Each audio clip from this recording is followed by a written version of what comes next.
అనగనగా ఒక ఊరిలో నలుగురు స్నేహితులుండేవాళ్ళు.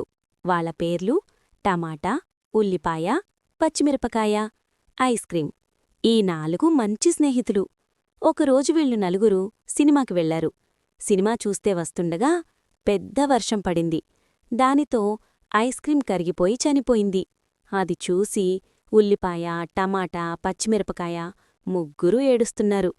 కాసేపు తర్వాత మళ్ళీ నడుచుకుంటూ వెళ్తున్నారు. వెళ్లే దారిలో ఒక బజ్జీలబండి అతను ఒక పచ్చిమిరపకాయ తగ్గిందని వెళుతున్న పచ్చిమిరపకాయలు పట్టుకుని శనగపిండిలో ముంచి బజ్జీ వేసేశాడు. దానితో పచ్చిమిరపకాయ చనిపోయింది. అది చూసి టమాటా, ఉల్లిపాయ నేర్చుకుంటూ ఏడుస్తూ వెళ్ళిపోయారు. దారి మధ్యలో రోడ్డు దాటుతుండగా ఒక లారీ టమాటాపైనుంచి వెళ్ళిపోయింది. దానితో టమాటా పచక్మని చనిపోయింది. అది చూసి ఉల్లిపాయ ఏడుస్తూ ఏడుస్తూ వెళుతోంది. ఉల్లిపాయ శివుడికి తపస్సు చేసింది. శివుడు ప్రత్యక్షమై నీకు ఏమి కోరిక కావాలి అని అడిగాడు. దానికి ఉల్లిపాయ, స్వామీ, ఐస్ క్రీం చనిపోతే పచ్చిమిరపకాయ, టమాటా, నేను ముగ్గురం ఏడిచాము. పచ్చిమిరపకాయ చనిపోతే టమాటా నేను ఏడిచాను. టమాటా చచ్చిపోతే నేనేడిచాను.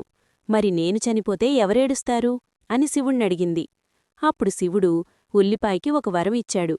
నిన్ను ఎవరైతే కోస్తూ ఉంటారో వాళ్లు కూడా కళ్లంట నీళ్లు వస్తాయి అని వరమిచ్చాడు. అందుకని అప్పట్నుంచి ఎవరు ఉల్లిపాయ కోసినా వాళ్లకి కళ్లంట నీళ్లు వస్తాయి.